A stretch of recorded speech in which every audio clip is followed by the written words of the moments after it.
How do you feel when you switch to Geico and save on your car insurance? It's like going to work on one Thursday morning and thinking to yourself, just one more day until Friday. But then somebody in the elevator says, Happy Friday! Then you check your phone quickly and discover today is actually Friday. So yes, Happy Friday, random stranger in the elevator. Happy Friday indeed. Yep, switching and saving with Geico feels just like that. Get more with Geico.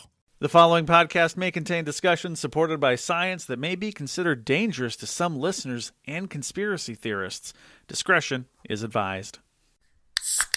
The 3 Down Greencast is brought to you by Lucky Bastard Distillers, Saskatchewan's premier distillery, and by the Pile of Bones Brewing Company, brewed in the heart of Regina. Welcome to the 3 Down Greencast. You are listening to the internet's only one more year of Trevor Harris podcast. I am Joel Gasson with John Fraser as usual. A few things to get to this week, as of course the Saskatchewan Roughriders made Justin Dunk's breaking news official that they have indeed re-signed Trevor Harris for 1 year. So we will get into that, which also naturally leads into the discussion of the most popular man in Saskatchewan, which is, of course, the backup quarterback position. Of course, and speculation who it could be. Yeah, we will talk a little bit about that as well, and some news and notes around the league as the BC Lions have officially hired Buck Pierce as their next head coach. So we'll get into that and maybe a few little odds and ends. Before we all get to all that, though, we'll start off with the fun thing. As you know, we plugged this last week. We've talked about a little bit on social media. We're thinking it is coming up soon, maybe recording next weekend. The Ask John Anything Holiday Edition 2024 is coming. Got a few... Guaranteed to be 100% mayo nog free. And for the 7 of you that are waiting there with bated breath to think, is this the Ask John Anything edition? I am way too sober for that, so no, not this week. No, we are not running that quite this week because some stuff came up that was worth talking about, so we will put a little bit of a push on that, but we do have a few questions in, but please feel free on Twitter or preferably Blue Sky, send them out, and we will make sure that John is forced to answer every single one of those questions next time we record this fine program, because it feels to me like, reading between the lines, if Jeremy O'Day says he was unsure if they were going to be over the cap or not, I don't imagine, now that Trevor Harris's contract is official, that we'll be seeing much in terms of the way of major announcements from this club before the new year. Yes. So I think it is probably safe for us to run Ask John Anything coming up here soon. So please feel free to get those questions in again, preferably holiday, Christmas, whatever related, but not 100% necessary. I will subject John to, as the thing says, anything. Because that is what the second day stands for. Ask John anything. I would almost even suggest cocktail suggestions, too, that involve either whiskey or gin, for I will have some of that on hand. I am not repeating the sins of the mayo nog, but I'm sure we can find something ridiculous for you to try, though. Yeah. Oh, yeah. Not the thing I sent you the other day with the Red Bull reduction. I don't want you to destroy all your pans and leave the house smelling like a meth lab for a week. In fairness, we've got a pretty good air purifier in the house now, so which I now use whenever I deep fry anything or use the cast iron, which also now, whenever the cast iron comes out, Maya gets a little freaked out because she's like, oh, is the smoke detector going to go off? Because the two just kind of go hand in hand, That's kind of meats. Yeah, that's kind of me when I make pizza because I run the oven so hot. Oh, right. Because our smoke detectors are more of heat detectors than actual smoke detectors. Like, there's been times this room is full of smoke and it does nothing. But if the oven's at 500 degrees, you open that door for 30 seconds and it goes off. So yeah, no, 100%. That would usually do the trick. Or searing something in the cast iron pan. So we do have a good air purifier. So the Red Bull reduction, I'm not saying it's completely out of the realm of possibility, but I think it could be done here. To create that, because but I'm not gonna lie, I feel like it has to be something out of left field, because that cocktail you sent me with Red Bull. I don't know if this liqueur, this bitter liqueur, I don't know if you'd actually find that here. Right. It's apparently like a Scandinavian and for some reason like Chicago thing. So, like I can see like Scandinavian and Thunder Bay. Yeah, Scandinavian in Chicago makes no sense at all. yeah, apparently it's a thing in Chicago. Oh, okay. Yes, for those who don't know, I found this picture because obviously a lot of people went out. Someone put out, I believe we're calling these on Blue Sky's fleets or something. Anyway, Okay. It's called the Daddy Issues. It's got vodka. This is the Spirit Malort. I don't know if I'm pronouncing that right. Lemon juice, blackberry, and Red Bull reduction. I was thinking it would be a fun science experiment to make a blackberry and Red Bull reduction. Yeah. Yeah, no, but I feel like, it would definitely, the neighbors would maybe be knocking on the door, and maybe so would the Saskatoon City Police with the smells it would make. But, yeah, get the AJs in on that. We'll have a lot of fun with that at some point next week. Because you can't do the holiday one, so we have to make it like, we have to release it ahead of the holidays, but it has to be holiday relevant as well. So, And we know I'm not the world's biggest holiday guy, especially when it comes to Christmas music, but we will have some fun. Get your questions in. And even if you know me or Joel directly, feel free, fire a text or Facebook Messenger, anything like that. Yeah, any sort of way you can get it to us. I would say you could even mail us questions right now, but that's not a that's not a thing that can happen at the moment. So you could Pure Later tackle Hunger us questions. Before we get to everything else, though, there is a more serious note that I would like to get to. Even though we don't have, like, obviously we only have our 7 listeners, so we don't have, like, the broadest, largest audience in the world. And I assume most of y'all have probably already checked it out. But if you haven't already, please head to 3downnation.com. JC Abbott, our colleague, wrote a fantastic piece with 2-time Grey Cup winner Maven Morer. Hope I'm pronouncing that right. If you don't know, it's because she is the first openly transgender pro football player, retired obviously, not playing, but 20 years ago or so, she was in the CFL under a different name, her dead name at the time now, and it's a fantastic piece. There is a lot to take away from it. Obviously the bravery of coming out in sort of that, in this scenario, when we talk about especially, football and locker rooms, especially of male-dominated professional sports. That's important. I think, another takeaway obviously is that the league needs to get on top of this and correct the record book to include her chosen name, not her dead name, in there as well. Some shame on the Edmonton Elks for apparently dead naming her. So please, if she appears at any public events going forward with the league, do not use her dead name. And third, and perhaps most important of all, maybe not important of all, but a real takeaway I took from it was how receptive her teammates were. Oh, 100%. In Edmonton and BC, because I think, she's 45, so some of her teammates and coaches will be older, some will be a little bit younger, but I mean, not exactly the demographic that you would sit there and think is going to be, there'll obviously be people who accept her, no question, but maybe not widely, like everyone's going to be fine with this basically sort of scenario. And it was, number one, obviously great to see that. Number two, I think it's a good reminder that, Twitter, Blue Sky, Facebook, social media in general is not real life. Yes. And that the vast majority of people aren't raging assholes. And people, especially politicians, tend to get too caught up in a very vocal minority who are just haters. And they should just be ignored and shoved back into the corner where they belong. The ones who mean the less generally speak the loudest. So, this is proof. I love the article. So well written by JC. JC's done so much good work, but this I would definitely say is JC's best work. I mean, I don't remember everything that's obviously appeared on 3downnation.com, and I know I speak for myself when I know there's been some content on this site that not all of us have been proud of over the years.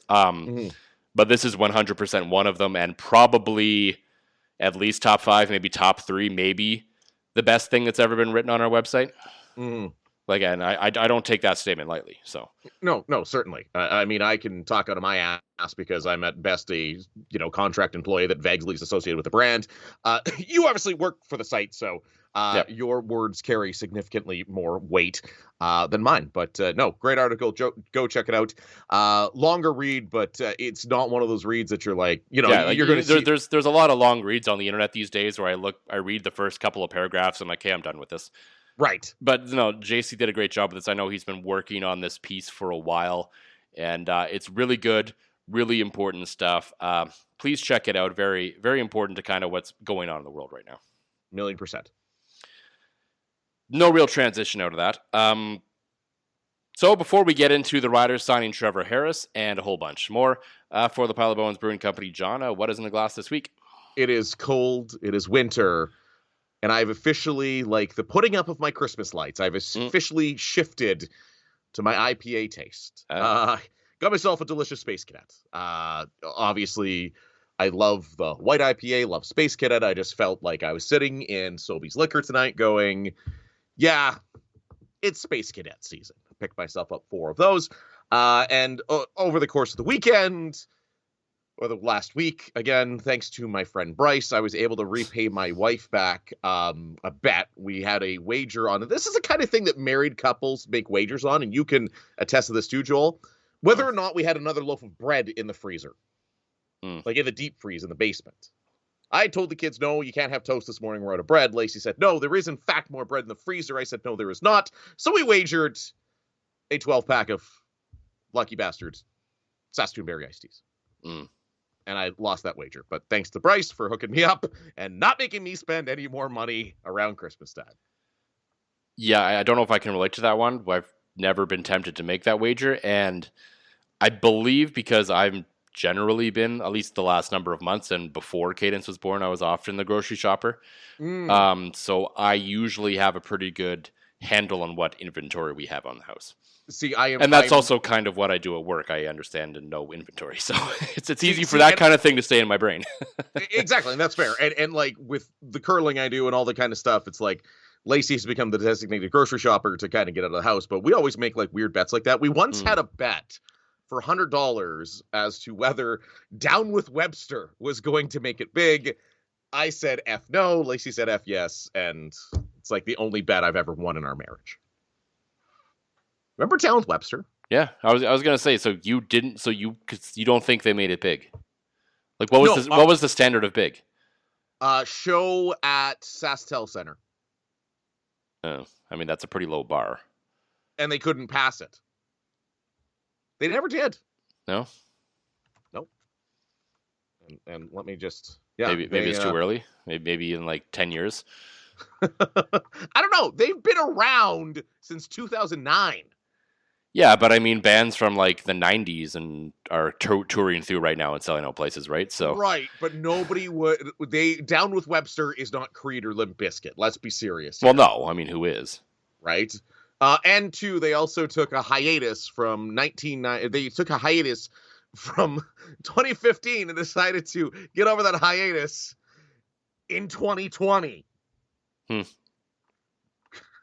Timing was not on their side, but no, they never did headline a show at SaskTel Center. I mean, has Taylor Swift though? I think she's pretty big.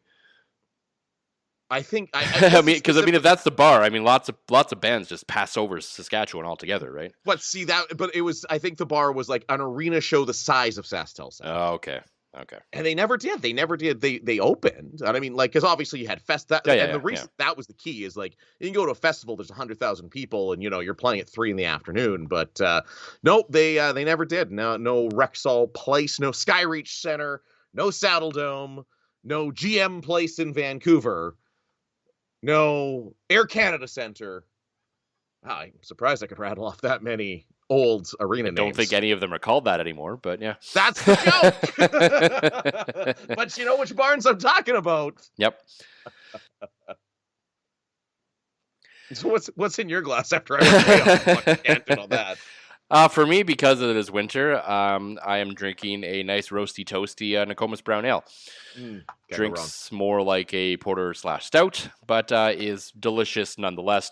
Most brown ales are more like kind of a little smoother, a little sweeter, kind of like nuttier. This edge is more on like a stout porter, which is why it's delicious to me. That's fair. Not that I dislike, the brown ale can be really good as well, but I prefer that little bit of an edge that a stout has. So that's fair. Not necessarily my jam, but if you're know. more into the Joel beer taste than the John beer taste, then all the power to you. I will never yuck your yum. No. The Saskatchewan Roughriders have found their yum as they once again, unsurprisingly, I think to just about anyone, re-signed Trevor Harris to a 1-year contract extension. Pretty much, I think, what was it, like a month or two ago, we were sitting here saying, yeah, the Riders will probably just re-sign him to a 1-year contract at this point. There isn't really much reason to do more or less than that, unless he wanted to retire, which did not seem to be the thing, because apparently even his wife was saying, I've never seen you play better football than you did down the stretch this year. So if your wife is saying that, I assume that's the green light to continue to play football.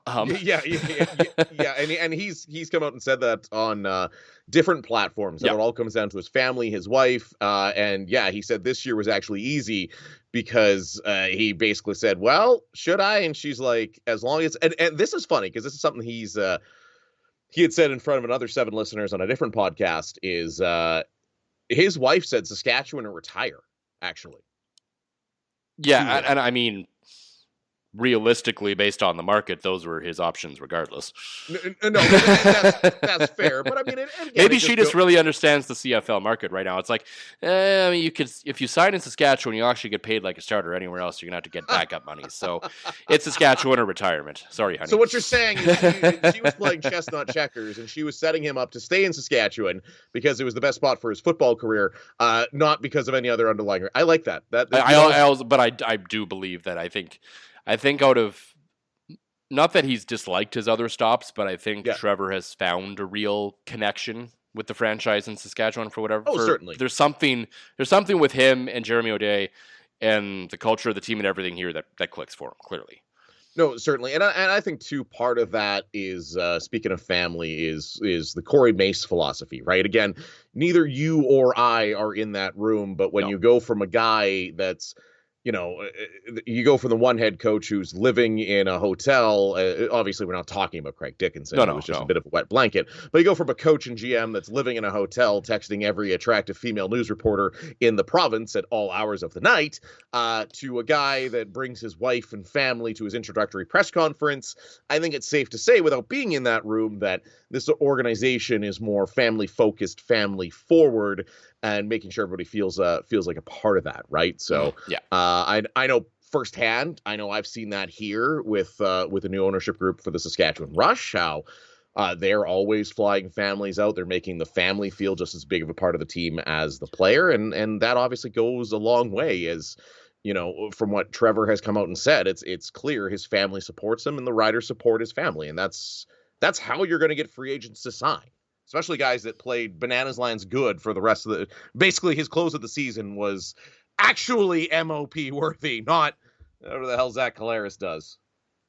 Yeah, and I think obviously there's all those reasons, but I think from a football perspective as well, the way the market kind of played out. I mean, Vernon Adams Jr. got traded to Calgary pretty quickly. Yeah. All signed on Rourke. BC's obviously got Rourke, and I think, Trey Ford coming out and saying he wanted to be able to compete for a number 1 spot, well, that basically left him, and all the tea leaves kind of pointed to him re-signing in Edmonton, and obviously he did.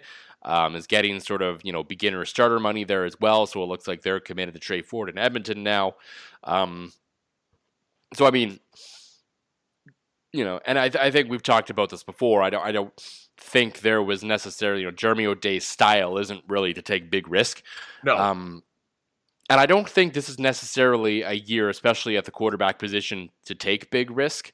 No, I agree. I think it is. I don't think it's unfair to say that they are perhaps the favorite in the West. They are at least one of 2 favorites in the West, and I think the door is completely wide open for them to at least get to the Grey Cup next year. So it is certainly not a time to, even if you believed in Shea Patterson, to turn the reins over. I don't think he was quite ready yet, but if you think there's still a future there, maybe you re-sign him, and we can get into that in a second. But if you look at the way the rest of the West is right now, Calgary's made an upgraded quarterback, but I don't think that's going to be enough to make them a serious contender next year. No, to a playoff spot, let alone the Grey Cup. BC is a bit of a wild card. We don't really know how that's going to work, but we don't know if Nathan Rourke is Casey Printers or what he's really going to become. Yeah, and we don't really know what Buck Pierce is going to be like as a head coach.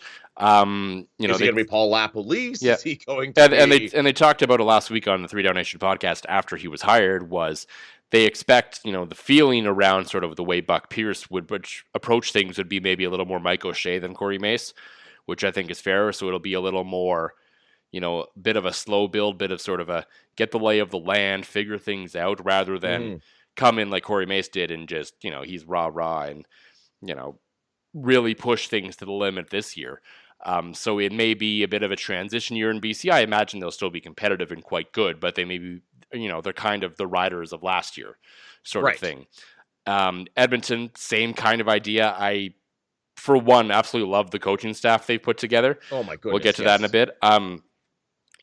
But, and they'll be competitive, they'll be tough, but realistically, I mean, the West should come down to Winnipeg and Saskatchewan.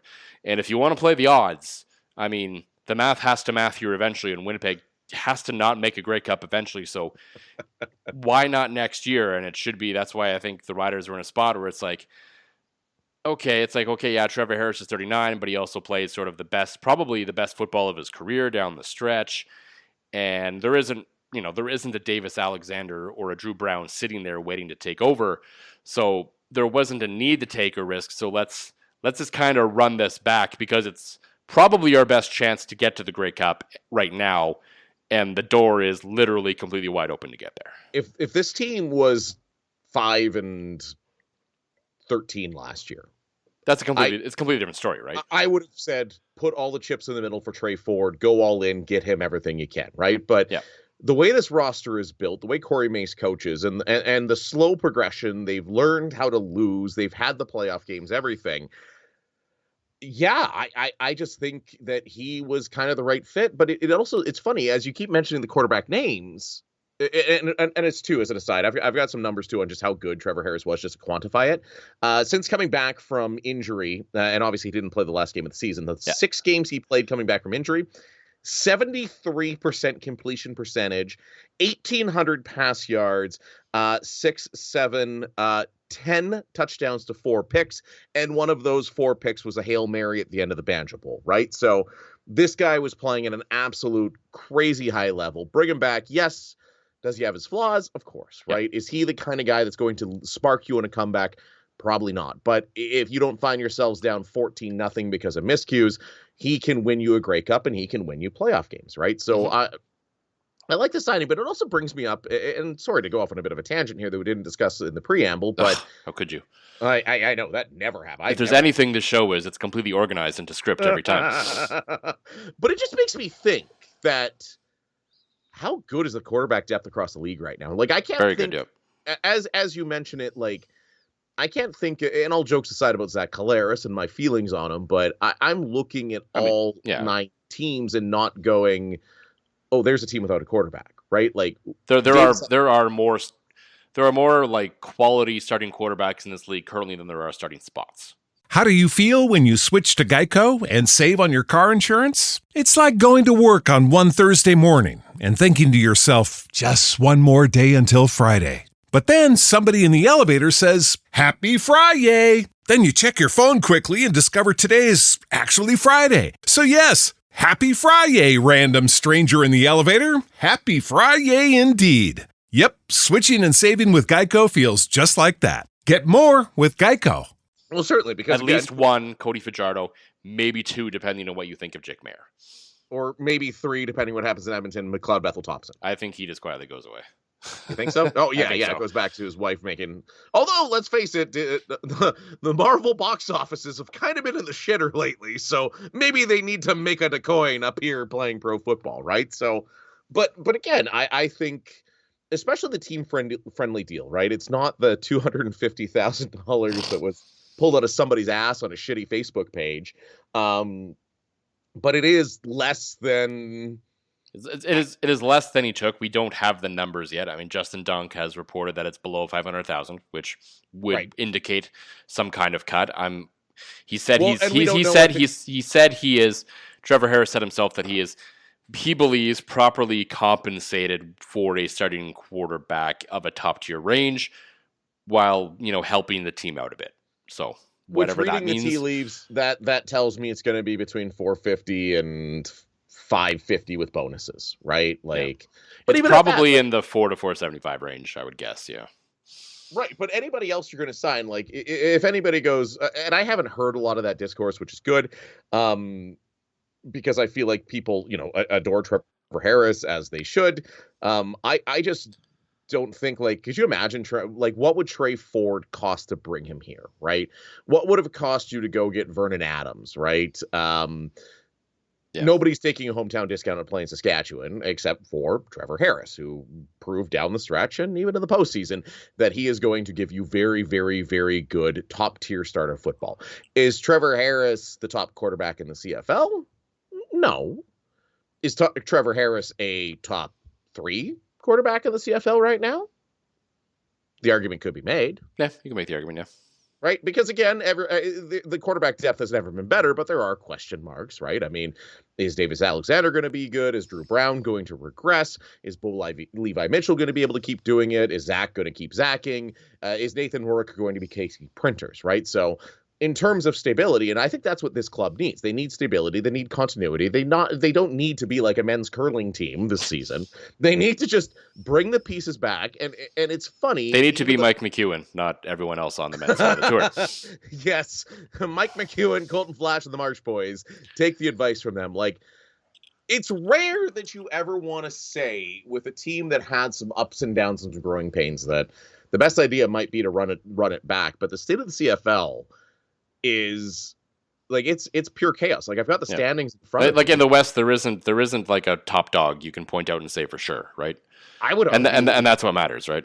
I would argue in the league there isn't a top dog. Yeah, Montreal had 12 wins last year, but outside of them, you're looking 11 for Winnipeg, 10 for Toronto, a bunch of teams at 9, and a couple teams at 7, right? Yeah. Well, last year the only certainty was, and even like the Stampeders sucking, they were still 5-12-1. So. Yeah. I mean, a lot of that came early. They went back and forth for a bit, and then I think lost out at the end of the year until Saskatchewan decided not to play last game of the year. Right. I mean, that is fair, but I don't think you have. I know it's early, but I foresee the way that talent development has gone in this league with fresh faces at coach, with stable quarterbacking. I just see this league as, okay, maybe we're at the point now where continuity could be your biggest strength. If you were close, you gain by having some continuity rather than bringing in the next shiny, flashy piece, right? So, yeah. Like they had the 7-game winless streak, but as we talked about while it was happening, it wasn't like a 7-game winless streak where they were clearly a flawed team. No, they were just fine. There was just a lot of weird stuff that happened during that stretch, quite frankly, and they just lost random games, frankly. I don't think Shea Patterson is ready to be a starter when the inevitable Trevor Harris injury comes again. That is the only knock on Trevor Harris is you're signing him, you've got a team-friendly deal, everything's good, but recent history would indicate that he's going to miss some games. I mean, that's every team in the CFL right now. Right, but especially... Weirdly enough, and we'll talk about him in a minute, the only guy who's basically played every game the last 2 years is Jake Mayer, and he's not going to be a starter next year. That's like Jake Mayer and Zach Collaros, because Zach Collaros has played behind a historically good offensive line, right? So it is going to be very interesting in the backup market, right? Because as you've talked about, there's legitimate names out there. Yep. And I think, as so many teams, especially south of the border, and I get it, we beat the NFL to many things and many concepts before them, but so many NFL teams this year go with 2 running backs. Mm-hmm.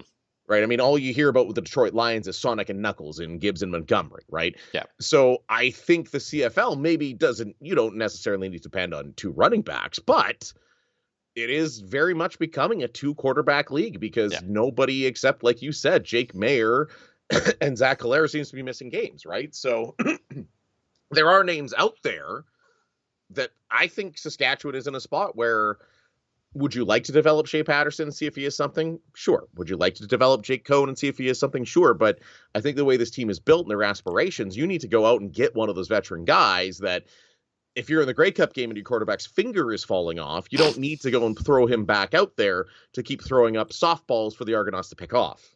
No. I'm not bitter. I'm still not bitter. I swear, I've gotten over it. No, not at all. Like I think I agree. Like what we saw out of Shea Patterson last year was fine. If this was a team that was still, building towards something and not clearly a contender, I think you could live with that as your backup, as, sort of the growing pains of figuring that out and letting, giving him further chance to see if he's the guy or not. I think he can be a decent backup in this league. But I agree. I don't think this team is at a point where they can live with a decent backup. They need a backup that they can trust to go out there and at least do a little something. Like, he's obviously not going to go out there and be Trevor Harris, but at least be dependable and be something. And, we've all seen the names floated out there. The general discussion seems to land on at this point. I think obviously one option is, of course, re-sign Shea Patterson and hope he takes a big jump, which possible, could happen. I don't know if there's going to be much of a market for Shea Patterson, so he may be one of those guys who's brought into camp. And if he's clearly taken a step forward, maybe you keep him around. If he hasn't, see you later kind of thing. But yeah, I also would not be upset if they decided to move in a different direction. Most of the conversation after that is centered around sort of two different ends of the spectrum from who people want for the most part. Mm-hmm. And that's Jake Maier out of Calgary. Right. I don't know if people want him per se, but that's the name sort of most connected because, as John Hodges told me, he is apparently very close with Mark Mueller, which doesn't and had some good years with Mark Mueller. Yeah, goodish. And decent, right, yes. And Dave Dickinson was still kind of steamrolling that whole thing anyway. And the other option that people for some reason want now because of the Grey Cup is Nick Arbuckle. And I think if I was Jeremy O'Day sitting there, to me, Jake Maier is the more enticing backup because he is still at a point where you're like, okay, is this a guy who is actually not that good and is kind of weird and makes, has the most brain dead moments you've ever seen sometimes where he throws a bomb downfield when he had an easy 4-yard run for a first down, and then turns around and throws the nicest deep ball you've ever seen in your life 4 plays later. Is this, can he be coached up? Is he fixable or is he not? Like there's certainly something enticing there about that. Well, especially when he has a close relationship with a coordinator. Yeah, I think he would get better coaching here. And the other end of it is like, okay, Nick Arbuckle, you know what he is, but there's nothing really about that really excites me. To me, I would much rather take the flyer on Jake Maier as my backup quarterback than Nick Arbuckle if it came down to the two of them, basically. I'm going to throw another name at you. Mm-hmm. Cameron Dukes. I don't think schematically he's a good fit behind Trevor Harris. No? He doesn't. They had him do a lot of underneath stuff, but he's a little bit more of a mobile guy, scrambling, trying to make things happen. I don't think it's a good fit for the team in terms of what they do. But I think in terms of and I mean how much of what they got, sort of out of him was the Ryan Dinwiddie effect, because the guy clearly can coach when he needs to coach up a quarterback. No, certainly. I'm just like, I'm looking at maybe a little less conventional. He's a name. He's a possibility. I wouldn't hate it per se, but I'm not as convinced that he's actually a guy. I like him more than Nick Arbuckle, though. Well, yeah, I would rather, if you told me Cameron Dukes or Nick Arbuckle, I'll take Cameron Dukes just because there's, potentially still some more upside. Like Nick Arbuckle's clearly he's a finished product at this point. You know what you're going to get, good or bad. One good Grey Cup game doesn't necessarily change anything. And frankly, I think at the end of the day, Nick Arbuckle's either going to re-sign in Toronto or retire. No, certainly. And especially I see him re-signing in Toronto, but Cameron Dukes might be out there as a guy that wants to move on because he no longer has the opportunity in Toronto, right? Nick Arbuckle is essentially Joe Flacco. Right, you know what you're going to get out of him. It's going to be solid. And if the limitations are certainly there, and if it came down to a scenario that exactly played out like this year, where you need one game out of Nick Arbuckle and that's it, you can probably get it. If you need him for an extended period of time, I wouldn't count on it. Certainly, but I do find Jake Maier intriguing, right? Yep. Because the tools are there.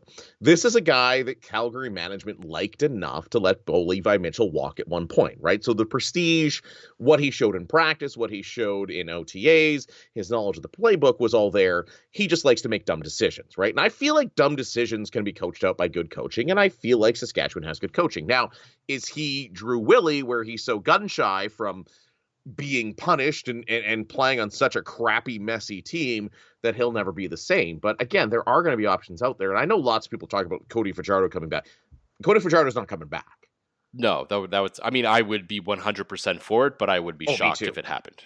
Well, no, I'm 100% with you. It's just that is the downside sometimes of playing in Saskatchewan. You're going to have guys like Trevor Harris that are universally loved and admired and everything. But if you're Cody Fajardo, Trevor Harris probably would have had to take the cut to like 300 to get Cody in here at like 200. 100%. So, right. And if you're bringing back Cody Fajardo, as much as you and we would love it, if you're Cody and Trevor goes down game 1, do you really want to go through all that bullshit again? Yeah. Like, let's face it, that was not healthy for anybody involved that entire I mean, process. no one that was really involved in those decision-making is here anymore. But that's different. But the fan base, yeah. I mean, hell, half the media isn't even there anymore, right? That kind of spoke out against him. But I go back to Cody Fajardo was not built for a market like this. No, I'm not. I agree. But yeah. That's him, right? So I think at the end of the day, you have a guy that knows Mueller. You have a guy that is probably Trevor Harris, like he's the Minhas Breweries of Trevor Harris and Jake Mayer. Right. But am I wrong? They do the same thing. He just clearly has not done it anywhere near as well as Trevor Harris. But you can take that Minhas Breweries and it can be bought out and it can be turned into something decent. I don't know if Minhas could be bought out and turned into something decent at this point. But... Oh, no. But think of that kind of fits the themes of this podcast, right? Yeah. So... yeah. No, like I get what you're saying. Like there is, if you're looking for sort of, I think in a perfect world, if you have the ability to make your backup as close to your starting quarterback as possible, that obviously makes the most sense to try and accomplish that, right? Which is why I think Jake Mayer is probably also the best option on the market, because we know he gets the ball out kind of fast. We know he can work the underneath stuff. He can work the short routes, and he can throw a pretty good deep ball. Certainly. It's just coaching him to sort of stay within his limits rather than pushing the boundaries and trying to do too much and, knowing when to run and not. And quite frankly, the Rider offense right now is built around essentially no running from the quarterback. So right, and that's fair. So, but to me though, if you sign Jake Mayer, you're essentially saying that the Shea Patterson era is over, because Shea Patterson is nowhere near good enough a quarterback to run short yardage. No, and that's another thing that I don't think you could do all three, but I would love it if they could find a big body quarterback to do that. Dom Davis is available. Yeah, he's okay, I guess. But I don't know. I don't know who it is. Or find... there could be some guy coming out of college who's like 6'8", 300 pounds or something, right? That you could just sign and say, hey, we're going to teach you to do this one thing and you're going to do it well. You and I are going to be watching every single bowl game looking for a 6'8" quarterback. You know what? They had Georgia Tech's quarterback against Georgia and good clean old fashioned hate. He could be a short yardage. I think he could be a great quarterback in general in the CFL, but he could definitely run short yardage when he ran like 30 times that game for like 150 yards. See, this is also why Jeremy O'Day should just DM the Secos committee and be like, hey, you guys watch more college ball than anybody. Who should be our third string quarterback to get 1 yard when you have a yard to gain? So, boom, that's it. Sickos committee scouted. I know they put out that statement today is jest, but they're not wrong. No, probably not. So people that do probably watch a lot of college football, of course, are coaches across the CFL. And there's been some change again across the league. And it's been an interesting couple of years in the CFL for coaching decisions, and it's been refreshing.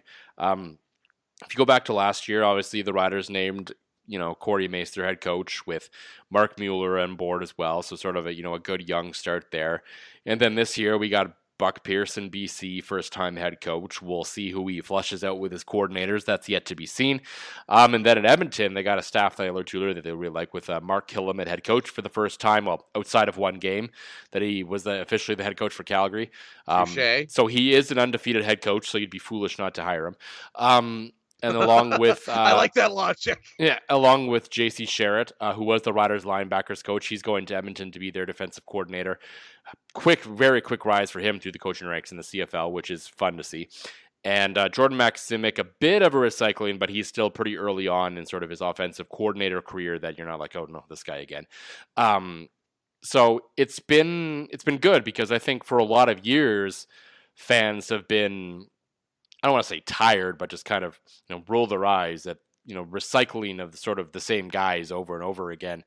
And at least right now, we're definitely going through a period of change in the coaching in the CFL, and it's good to see. Now, that's not to say necessarily that any of the guys hired this year are going to turn out to be great. They could turn out to be terrible. Who knows? But on paper, all of these moves look very solid, and the start of sort of a new era of coaching in this league. I like it. Right. I think the league has fallen into, and they're coming out of it, where you basically took the Mark Trestman coaching tree and you hired guys out of that, and everybody ran the same offense, and everything that makes the CFL great had kind of gone away. Right. The one guy who actually publicly bemoaned, sort of complained about that is now the president of the Edmonton Elks. So. So you knew they were not going to hire a Mark Trestman guy. Oh no, certainly, and I like the Mark Killam hiring. Right. Yeah, like I know. No question. Calgary has been, and this is a guy that you hate to say a guy deserves a shot. And how often is it you see a coordinator get hired from like the worst team in the league and people are going, yeah, this is great. Right. But Mark Killam has. Well, like the opposite end of that was the Alouettes hired Jason Maas and everyone was like, Harr? Right. Yeah. Even I was. Yeah. And then they won the Grey Cup. Fraser curse is powerful. But I like Mark Killam finally getting a shot. And I feel like he was a guy that for many years was passed over in favor of the Trestman disciples, right? So to get his due shot, I would say, and this is probably going to end up Fraser cursing me, just based of what I've heard, that Mark Killam, I think, works out long-term as a better head coach than Buck Pierce. And that is of no disrespect to Buck Pierce, but you're letting Mark Killam come and just be the head coach, right? You're telling Buck Pierce, okay, you're the coach at OC. And I just feel like it's tough to do two jobs, and the stupid, operations cap has created that. But you're right. It's fresh to see. It's fresh to see new schemes, new opinions, new voices, guys that deserve the shot, getting the shot immediately rather than being the next Mark Killam that waits 10 years for his shot. So I think, you have the two things that show a league is healthy. You have young, innovative coaches getting their shots, and you have quarterbacking basically depth across the league. And it's funny. This is another thing that, and it's rare that we copy things from the NFL, but the NFL, to me, went away from the legacy hires long before. We're seeing it in college too. Like, it's not a lot of the same old heads kind of floating around anymore. No, like even when Alabama's job comes up, they've got a guy that, unless you're a hardcore college fan, you haven't really heard of, right? So it's nice to see this wave of giving younger guys an opportunity, and that have, probably played a lot of Madden and CFB in their life to, know clock management. So it's just, it leads to the chaos, it leads to the interest, it leads to the intrigue that the league needs to, keep up, to keep people watching, right? I don't know, and I get it. It's well before free agency, but I can't see a significant free agency signing that makes me go, oh my God, this team is so much better. Like it legitimately feels that everybody except Calgary has a shot next year at the, here we are in December. Yeah, no question. It is interesting to note, and John Hodge pointed this out, that currently now every head coach in this league is either Canadian or was a quarterback in this league in the 2000s. Oh my God. Yeah. Which makes sense because it's such a different game. Yeah, no question. Like, I mean, you're not bringing in a Bart Andrews. And like a bunch of the general managers are like Canadians, or like Jeremy O'Day's like essentially a Canadian at this point too, right? So it is kind of an interesting, I guess the one sort of positive side effect of the operations cap, I would say, is it's maybe suppress some money for some roles. So the guys who are here and staying have been a part of the league forever. So that's why they're kind of growing up and coaching in the league now. And so it's not necessarily, there isn't any money at all drawing, a lot of Americans up here from the NCAA or, some, Div 2 or different levels like that. And so it's kind of helped, put people who love this league back in charge of it, sort of, That's a great point. It's like the one thing we can actually point to all this that appears to be a bit of a positive from it, I would say.